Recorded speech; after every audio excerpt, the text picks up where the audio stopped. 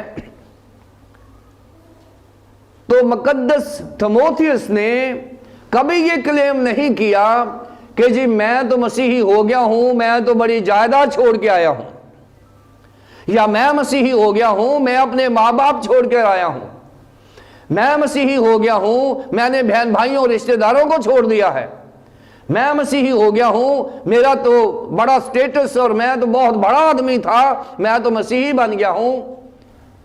مقدس تیموتھیوس نے کبھی بھی ایسی بات نہیں کی تھی، وہ صرف کہتا تھا کہ میں خداوند کے جلال کے لیے مسیحی بنا ہوں۔ مقدس تیموتھیوس کی کنورژن جو تھی وہ جینون تھی۔ آج بہت سارے ایسے دوست ہمیں ملتے ہیں جو یسوع مسیح کو قبول تو کر لیتے ہیں، بعد میں مسیحیت کے اوپر بہت بڑا احسان کرتے ہیں اور مسیحیت کے اوپر ایک الزام لگاتے ہیں جی ہم نے یسوع مسیح کو قبول کیا ہے اور ہمیں مسیحی لوگ قبول نہیں کر رہے۔ مقدس تیموتھیوس ایسے کانورٹس کے لیے ایک بہت بڑی مثال ہے۔ بھئی آپ کو تو کسی نے کوئی دعوت نہیں دی کہ آپ مسیحی ہو جاؤ، اور اگر آپ خداوند یسوع مسیح کی وجہ سے مسیحی ہوئے ہیں تو پھر اس کے نام کو جلال دو، پھر وہ جس کو آپ نے قبول کیا ہے وہ آپ کی تمام ضروریات کو بھی پورا کرے گا۔ اس لیے یا تو پھر مسیحی ہونا، اور اگر ہو جائیں تو یسوع مسیح کو ٹرسٹ کریں۔ تیموتھیوس جو ہے یہ ایسا کانورٹ ہے جس نے اپنی مسیحیت کو خدا کا جلال ظاہر کیا ہے، اپنی مسیحیت کو احسان نہیں سمجھا۔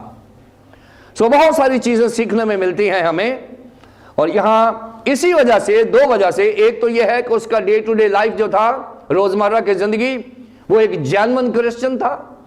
نمبر دو، اس نے مسیحی ہو کر کسی پر احسان نہیں کیا بلکہ اس نے خدا کے نام کو جلال دیا ہے۔ یہ تیموتھیوس کا کریکٹر تھا۔ اس لیے مقدس پولس رسول نے کہا ہے جو ایمان کے لحاظ سے میرا سچا فرزند ہے۔ مقدس پولس رسول اور تیموتھیوس کا رشتہ ایک دینی باپ اور بیٹے کا تھا۔ روحانی باپ ہم زمین پر کسی کو نہیں کہتے، ذہن میں رکھیں۔ روحانی باپ صرف خدا باپ ہے۔ زمین پر اگر ہم کسی کو ایمان میں بیٹا کہتے ہیں تو وہ ہمارا دینی بیٹا یا دینی باپ ہوتا ہے۔ روحانی باپ صرف ایک ہی ہے جسے ہم خدا باپ کہہ کے پکارتے ہیں۔ یہاں دینی باپ ہے، اور اس ایمان کی وجہ سے باپ اور بیٹے کا رشتہ ڈیولپ ہو گیا ہے۔ اور آپ جانتے ہیں کہ خداوند یسوع مسیح پر ایمان لانے کی وجہ سے ہم خدا باپ کے روحانی بیٹے بنتے ہیں، خدا باپ کے ہم دینی بیٹے نہیں بنتے، کیونکہ جتنوں نے اسے قبول کیا اس نے انہیں خدا کے فرزند بننے کا حق بخشا۔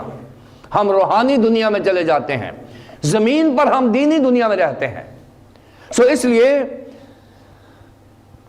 سینئرز اور جونیئرز کا رشتہ ایمان میں باپ اور بیٹے کا ہوتا ہے، ذہن میں رکھیں۔ مسیحیت میں جو خدمت میں لوگ ہیں، سینئرز اور جونیئرز کا رشتہ باس اور ملازم کا نہیں ہوتا۔ خدمت میں سینئرز اور جونیئرز خدام کا رشتہ باس کا اور ملازم کا نہیں ہوتا، بلکہ باپ اور ماں اور بیٹی کا ہوتا ہے۔ جو خواتین منسٹری میں ہیں وہ ماں اور بیٹی کے، اور اسی لیے جو سینئرز ہیں، میں پسند کرتا ہوں اپنے جونیئرز کو اگر آپ بیٹا کہہ کے کرتے ہیں تو آپ ببلیکل منسٹری کر رہے ہیں۔ یہ بڑا اچھا ہے کہ جونیئرز کو آپ بیٹا کہہ کے بولیں، اس میں آپ کے اندر ایک خوبصورت رشتہ ڈیولپ ہوتا ہے. جونیئر آپ کا بیٹا بن کے آپ کی خدمت کرتا ہے, نوکر بن کے نہیں, ملازم بن کے نہیں, سابارڈینیٹ بن کے نہیں, وہ بیٹا بن کے خدمت کرتا ہے. اور آپ جانتے ہیں کہ باپ اور بیٹے کا جو رشتہ ہے وہ وہی ہے جو خدا باپ اور خدا یسوع مسیح میں ہے. اس لیے اس رشتے کو مضبوط کرنے کے لیے ایمان کے وسیلے سے سینئرز اور جونیئرز میں رشتہ بھی ڈیولپ کر دیا گیا ہے. تیموتھیوس کے بارے میں ہم نے دیکھا ہے, یہ اچھا ایماندار ہے, اپنی نانی سے اس نے سیکھا ہے, ماں سے بھی سیکھا ہے, ایک اچھی فیملی ہے. اب آئیں پریئر کے اوپر. فضل, رحم اور اطمینان خدا باپ اور ہمارے خداوند یسوع مسیح کی طرف سے تجھے حاصل ہوتا رہے. اس سے پہلے مقدس پولس رسول نے 10 خطوط لکھے ہیں, اور اگر ان کی گریٹنگز کو دیکھا جائے اور اس گریٹنگ کو دیکھا جائے تو اس گریٹنگ میں, اس دعا میں ایک لفظ کا اضافہ کر دیا گیا ہے. دعا میں یہاں فضل, رحم اور اطمینان خدا باپ اور ہمارے خداوند یسوع مسیح کی طرف سے تجھے حاصل ہوتا رہے, یہاں ایک لفظ کا اضافہ ہے. اس سے پہلے جو خطوط ہیں ان میں رحم کا لفظ نہیں استعمال ہوا, اس میں فضل اور اطمینان کا لفظ استعمال ہوا ہے, جو بہت ہی خوبصورت گریٹنگز ہے. آپ دیکھیں, اس سے پہلے جو سیکولر خطوط لکھے جاتے تھے, مقدس پولس رسول سے پہلے یہ الفاظ استعمال نہیں ہوتے تھے جو یہاں مقدس پولس رسول اپنے 14 خطوط میں استعمال کر رہا ہے. پہلی بار کرسچن وے آف پریئر, یعنی ایک مسیحی طریقہ استعمال کیا گیا ہے اپنے جونیئرز کو یا کلیسیاؤں کو سلام کہنے کا, تمہیں فضل اور اطمینان ہوتا رہے. یہ کرسچن ٹرمنالوجی ہے, یہ مسیحی اصطلاحات ہیں, یہ انٹروڈیوس ہی مسیحیت نے کروائی ہیں. فضل اور اطمینان ہوتا رہے, یہ مسیحیت کی اجارہ داری ہے, مسیحیت کی جاگیر ہے, مسیحیت کا اثاثہ ہے. یہ فضل کا تجربہ سوائے مسیحیت کے کسی اور مذہب نے انٹروڈیوس نہیں کروایا. اطمینان جو لفظ ہے, آپ جانتے ہیں اطمینان جو ہے وہ خداوند یسوع مسیح کی پراپرٹی ہے, یہ کسی کے پاس ہے ہی نہیں ہے, کیونکہ وہ امن کا شہزادہ ہے. بغیر یسوع مسیح کے اطمینان کا سوال ہی پیدا نہیں ہوتا, کیونکہ وہ امن کا بادشاہ ہے. یہ جو اصطلاحات ہیں فضل اور اطمینان, یہ مقدس پولس رسول کی زندگی میں موجود ہیں. وہ اپنے کریکٹر کو بتا رہا ہے کہ مجھے فضل ہوا ہے, اطمینان ہوا ہے, وہی تجھے ہو جو مسیح یسوع میں ہمیں ملتا ہے. جو مسیح کے وسیلے سے ہمیں ملا ہے, ہماری ذمہ داری ہے کہ ہم وہ اپنے جونیئرز کو اور اپنی کلیسیاؤں کو دے دیں. پولس رسول کو فضل ملا ہے, اطمینان ملا ہے, اس لیے اس نے یہ عام کر دیا ہے. اس نے کہا ہے کہ جو میرے جونیئرز ہیں, جو میری کلیسیائیں ہیں, ان پر فضل اور اطمینان حاصل ہوتا رہے. گریس کا میں نے پہلے ایکسیجیسس کر دیا ہے. فضل کے بارے میں نے بتایا ہے کہ یہ خارص ہے, اور یہ جو فضل ہے یہ انڈیزرونگ فیور ہوتا ہے, یعنی ایسی فیور جس کی آپ حقدار نہیں ہیں, مستحق نہیں ہیں, وہ فیور کر دی جائے. اور میں نے بتایا ہے کہ اگر آپ کے اوپر چارج لگا ہو سزائے موت کا اور آپ کی موت معاف کر دی جائے, آپ اس کے مستحق نہیں ہیں, اور اگر کر دی جائے تو اسے فضل کہتے ہیں. اس نے کہا ہے کہ تم پر فضل ہوتا رہے. یہ فضل خداوند یسوع مسیح ہی کر سکتا ہے، اور پولس رسول کی زندگی میں ہوا، اس لیے اس کی زندگی میں فضل ہی فضل ہے. اطمینان، رحم کو ہم بعد میں کریں گے. اطمینان کے بارے میں بائبل مقدس بہت کلیئر ہے. یسوع مسیح نے اپنے ایمانداروں کو کہا ہے کہ میں تمہیں وہ اطمینان دیتا ہوں جو دنیا نہیں دے سکتی. اور پھر اس نے یہ بھی کہا ہے خدا کا اطمینان جو ہماری سمجھ سے بالکل باہر ہے. باہر نہیں ہے، بالکل باہر ہے. وہ اطمینان جو سوائے خدا کے کوئی نہیں دے سکتا. میں نے پہلے بھی کئی دفعہ بتایا ہوگا کہ مجھے کسی نے پوچھا کہ وہ کون سا اطمینان ہے جو ہماری سمجھ سے بالکل باہر ہے. کسی نے مجھے کہا، کسی کنونشن پہ تھا میں، انہوں نے کہا جی خدا کہتا ہے کہ میں تمہیں وہ اطمینان دیتا ہوں جو تمہاری سمجھ سے باہر ہے. کہتے جی وہ اطمینان تو سمجھائیں جو ہماری سمجھ سے بالکل باہر ہے. میں نے کہا جب خدا کہہ رہا سمجھ سے باہر ہے تو پھر میں کون ہوتا سمجھانے والا؟ جس اطمینان کو خدا کہہ رہا ہے کہ تمہاری سمجھ میں نہیں آنا، تو میں کون ہوتا اسے سمجھانے والا؟ لیکن اس طرح کرتے تھوڑا سا ریسرچ کر لیتے ہیں، اور مجھے وہ اطمینان مل گیا جو ہماری سمجھ سے بالکل باہر ہے. مجھے پتا کب ملا؟ جب لازر زندہ ہوا تھا، اور اس کے بعد جو اس کی بہنوں کو اطمینان ملا تھا وہ ان کی سمجھ سے بالکل باہر تھا. جب لازر زندہ ہوا تھا، ان کی بہنوں کو جو اطمینان ملا تھا وہ ان دونوں بہنوں کی سمجھ سے، جو 38 برس کا مفلوج جب وہ ٹھیک ہوا تھا، جو اطمینان اس کو ملا تھا وہ بھی اس کی سمجھ سے باہر تھا. اور اگر خدا نہ خواستہ ہمارا کوئی عزیز زندگی اور موت کی جنگ میں ہو اور ہمیں ٹیلی فون آئے کہ جی وہ معجزہ ہو گیا ہے اور وہ آپ کا جو بھائی ہے، آپ کی بیوی ہے، آپ کا جو ہسبینڈ ہے وہ ٹھیک ہو گیا ہے، سے متعلق تعلیم دینے کو تھیالوجی کہتے ہیں. اور مقدس پالوس رسول نے اپنے خطوط میں اور اپنے مشنری جرنیز میں اس نے تھیالوجی کی بات کی ہے، یہ اس کی تعلیم کا حصہ ہے. نمبر 2، اس نے ڈاکٹرائنل ٹیچنگ دی ہے. پہلا تھیولوجیکل ٹیچنگ دی ہے، نمبر 2 میں اس نے ڈاکٹرائنل ٹیچنگ دی ہے، یعنی اس نے مسیحی ایمان و عقائد کو اسٹیبلش کیا.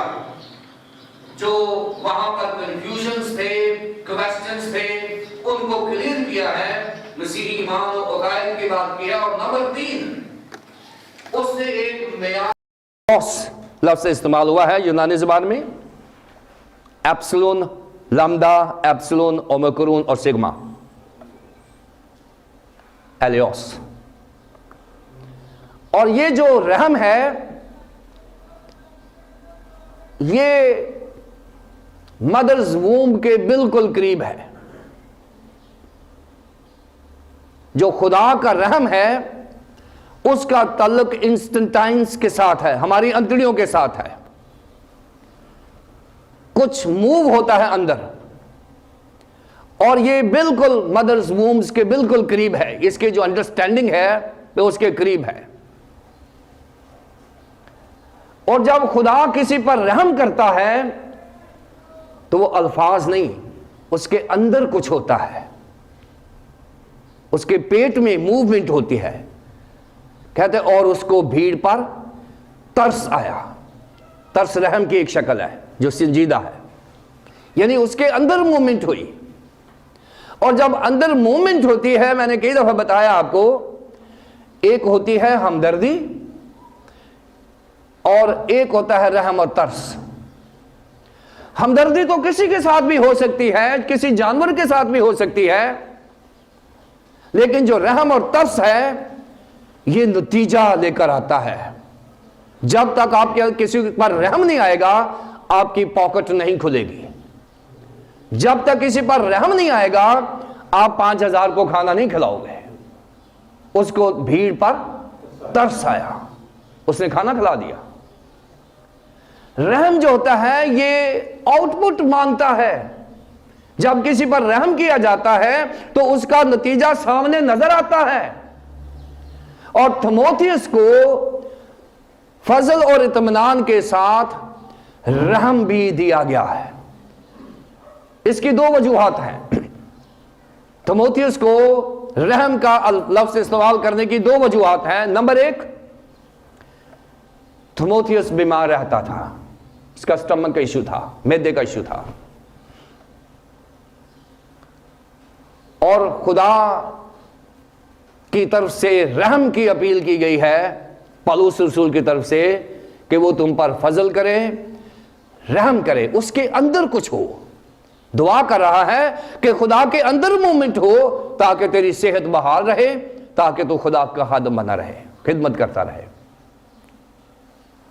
نمبر دو پہ، تھموتھیوس ینگ پاسٹر تھا، اور ینگ پاسٹر کے لیے نیا پاسٹر، نئی کلیسیا، نئے چیلنجز، جھوٹی تعلیمات ارد گرد موجود تھیں، کمپٹیشن، جھوٹے اساتذہ موجود تھے جو اس کو ڈومینیٹ کرنا چاہتے تھے.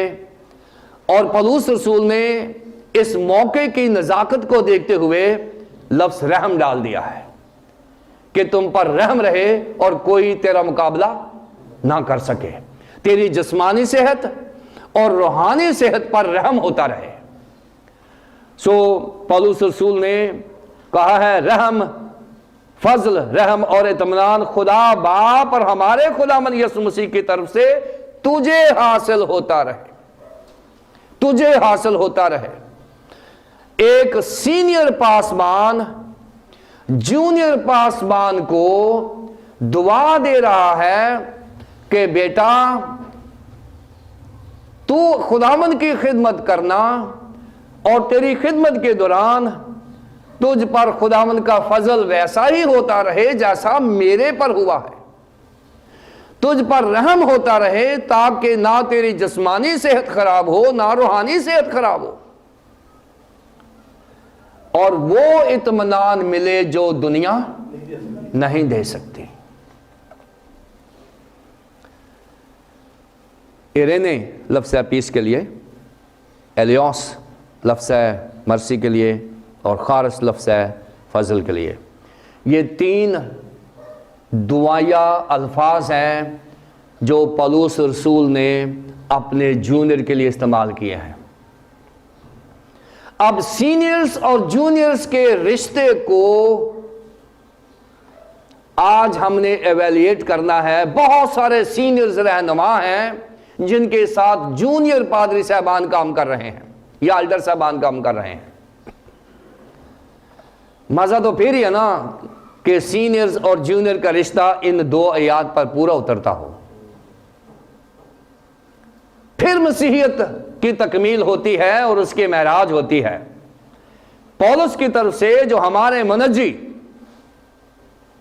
خدا اور ہماری امیدگاہ، مسیح یسوع کے حکم سے، رائل کمانڈ سے مسیح یسوع کا رسول ہوں.